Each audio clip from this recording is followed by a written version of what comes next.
I'm what you might call a fitness freak. I never miss a single day of morning walks if I'm not down with any sickness. I take my dog Buzzo with me on my morning walks. Buzzo is a golden-colored Cocker Spaniel. Those who own dogs are quite aware of the friendliness of this certain breed. He's a very playful and fun-loving dog, and he loved to run. Generally, I was used to driving to the city park for a jog, but recently the place started to get really crowded, and I prefer a quiet start to my mornings. So I started to go to another park located on the outskirts of the city.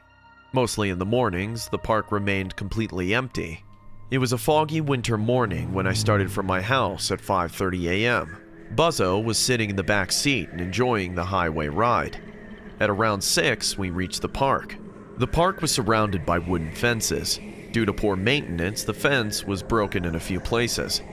At the end of the park, one could see hiking trails leading to deep woods. I parked my car and got down with Buzzo. I took off his leash and we started to run. Needless to say, it was really cold at that time, so we were running as fast as we could. Buzzo and I often ran circles covering the entire park. After 10 minutes of running like that, my body started to warm up. Dark clouds hid the sky. The dense woods standing at the end of the park fascinated me.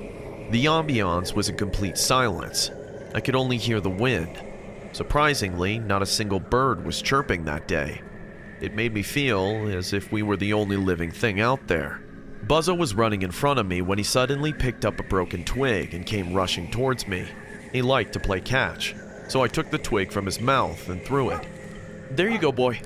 He ran and picked it up again. We were having a fun time on our own. It was probably the third time I threw the twig, but surprisingly, Buzzo didn't pay attention to that. Instead, he started to bark looking at the end of the park. "What? What is it, boy?" He was barking looking at those dense woods. At first, I thought he might have seen some wild animal. I tried to look, but the fog was obstructing my view. I cheered him up to go and get the twig back, but he was reluctant to move from his position. He kept barking as if something out there had threatened his existence. Out of options, I had to walk towards the end of the park to pick up the twig. As I started walking, Buzzo eventually followed me. I bent to pick it up from the ground when Buzzo started to growl in a very weird way. Now, as I mentioned earlier, he's a very calm and cheerful dog. I've never seen him behave like this. He was growling like he was ready to attack something hiding in the woods. I looked at those woods but didn't see anything. But you know how people say animals can sense danger way before humans. I wish I had returned home right that moment, taking this hint from Buzzo, but unfortunately I didn't, and I still regret that decision. I was going to ignore this when suddenly I heard footsteps coming from the woods. It felt like someone was walking on dry leaves. Buzzo barked one more time, and I thought there might be a coyote or a deer in the woods. "Shut up, Buzzo. There's nothing out there. Come on, let's run 2 more laps and then we'll go home." I started to run again. The more I ran, I heard Buzzo barking constantly. I thought he would catch up eventually, so I didn't look back. Buzzo's bark started to fade away, and after some point, he stopped. "Last lap, boy," I said, and increased my speed, thinking Buzzo will chase me. He liked to play with me this way, so I was expecting him to run ahead, but that didn't happen. I stopped and turned back. I found myself standing in that foggy park alone. Buzzo was nowhere to be found. "Buzzo! Buzzo, where are you, boy?" I kept calling him, but I didn't hear a single bark. Something in the back of my mind told me Buzzo was in danger, and right at that moment, I heard a squeaking sound that dogs make when they're in pain. "Buzzo!" I rushed to the place where I last saw him. The twig that we were playing catch with was lying on the ground in the same untouched manner. I started calling him helplessly while searching the park in a panic-stricken way. "Buzzo! Come here, boy! It's time to go home! Buzzo! Buzzo!" Suddenly, I heard a dog bark coming from the woods. "Buzzo! Thank God!" I immediately jumped the fence and started running into the woods.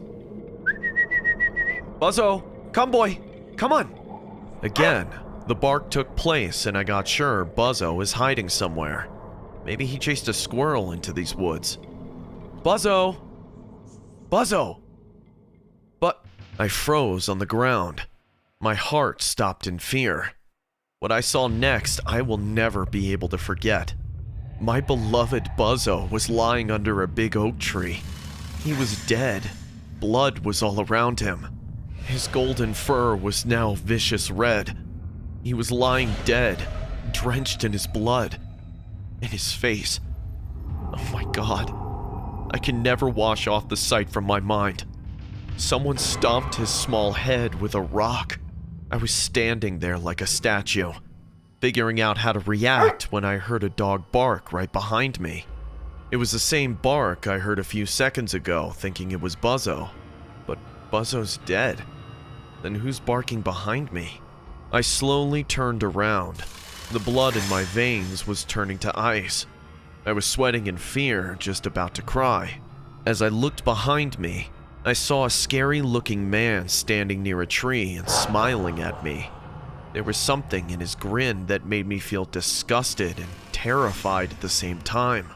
I felt like someone pushed me into a garbage pit, and all I could see and smell is the rotten dirt around me.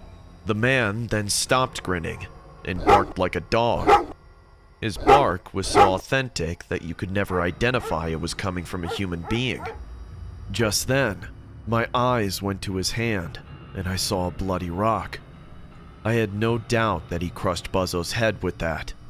He then crouched on the ground, sitting like a four-legged animal, and then barked for one last time, and started to run towards me like a dog at full speed.